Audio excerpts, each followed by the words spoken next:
bongkar salah satu misteri paling bikin frustrasi di dunia trading. Kenapa sih rasanya stop loss kita itu selalu diincar? Apakah ini cuma perasaan kita aja, atau memang ada AI dan algoritma raksasa yang sengaja bermain dengan kita? Nah, di sini kita akan cari tahu jawabannya. Coba bayangin skenario ini, dan saya yakin Anda pernah mengalaminya. Anda udah analisa, pasang posisi, taruh stop loss di tempat yang paling logis. Tiba-tiba harga turun atau naik sedikit cuma buat nyentuh stop loss Anda. Klik! Posisi Anda ketutup rugi. Dan yang bikin makin kesal, habis itu harga langsung berbalik, melesat ke arah yang Anda prediksi dari awal. Rasanya familiar kan?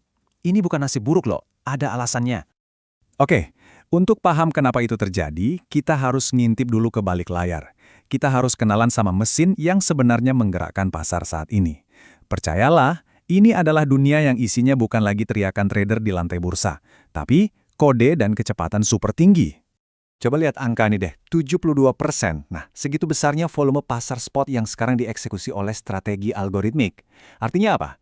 Artinya mayoritas pergerakan harga yang kita lihat setiap hari itu bukan lagi digerakkan oleh emosi manusia, tapi oleh logika dingin mesin yang bisa mengeksekusi jutaan perintah bahkan sebelum kita sempat mengedipkan mata. Selamat datang di pasar modern. Dan salah satu otak di balik ini semua namanya Smart Order Routing atau SOR. Anggap aja ini kayak Waze atau Google Maps-nya para institusi besar. Kalau mereka punya order raksasa, SOR ini yang akan mecah order itu jadi ribuan potongan kecil, terus dia cariin jalan terbaik di berbagai bursa biar nggak bikin harga bergejolak. Dan kecepatannya? Dari 220 mikrodetik jadi cuma 73 mikrodetik. Itu jauh lebih cepat dari kedipan mata kita. Nah, sekarang ini konsep yang penting banget. Namanya internalisasi. Waktu Anda sebagai trader retail menekan tombol buy atau sell, order Anda itu kemungkinan besar nggak pernah sampai ke pasar terbuka loh. Broker besar bisa aja langsung mencocokkan order Anda dengan order klien mereka yang lain di dalam kolam mereka sendiri. Bahkan beberapa dealer besar melaporkan sampai 90% order retail itu diinternalisasi. Ini efisien buat mereka, tapi artinya kita seringkali trading di sebuah ekosistem yang terpisah dari pasar sebenarnya. Oke, sekarang kita masuk ke inti masalahnya. Bagian ini mungkin akan mengubah cara Anda memandang pergerakan harga selamanya. Jadi, ini bukan soal mereka mengincar stop loss Anda secara pribadi. Bukan, ada sesuatu yang jauh lebih fundamental yang mereka kejar. Mari kita luruskan dulu satu hal yang paling mendasar. Algoritma canggih milik sebuah bank investasi raksasa itu sama sekali nggak peduli dengan posisi trading Anda yang mungkin cuma beberapa ratus dolar. Serius, mereka bahkan nggak bisa lihat stop loss Anda satu persatu. Terus, apa dong yang mereka lihat? Mereka itu melihat semacam peta panas pasar. Mereka mencari di mana kolam-kolam likuiditas berada. Maksudnya, di mana ada banyak sekali tumpukan order beli dan jual. Kenapa? Karena untuk mengeksekusi order mereka yang super besar, mereka butuh lawan transaksi yang juga besar, biar harganya nggak langsung ambyar. Dan disinilah kuncinya. Coba tebak, di mana kolam likuiditas yang paling gampang diprediksi? Ya, tepat sekali, di atas level resistance yang jelas atau persis di bawah level support yang kelihatan banget. Kenapa? Karena disitulah ribuan bahkan jutaan trader retail yang belajar dari buku dan video YouTube yang sama menaruh stop loss mereka. Perilaku gerombolan inilah yang menciptakan target likuiditas yang sangat empuk. Institusi juga punya sistem pertahanan diri yang canggih. Mereka pakai AI, salah satunya bernama algoritma Pulse, untuk mendeteksi apa yang mereka sebut toxic flow. Ini adalah order-order yang kelihatannya bakal merugikan mereka. Secara real-time, AI ini akan memutuskan, oke, order yang ini aman, kita internalisasi saja. Atau, wah, yang ini bahaya, lempar saja ke pasar terbuka. Semuanya berjalan otomatis, tanpa perasaan. Dan jangan salah, jadi institusi besar itu juga nggak gampang. Mereka juga punya masalah sendiri yang disebut trilema eksekusi. Mereka harus menyeimbangkan tiga hal yang saling bertentangan. Satu, mereka mau ordernya dieksekusi tanpa menggerakkan harga.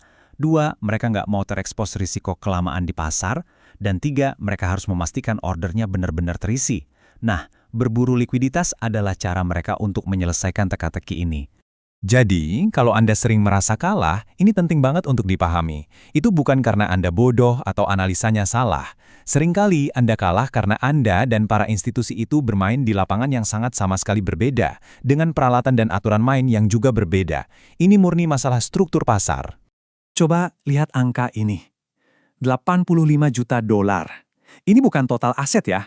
Ini adalah rata-rata investasi tahunan yang dikeluarkan oleh satu institusi besar cuma untuk teknologi kecepatan rendah latensi.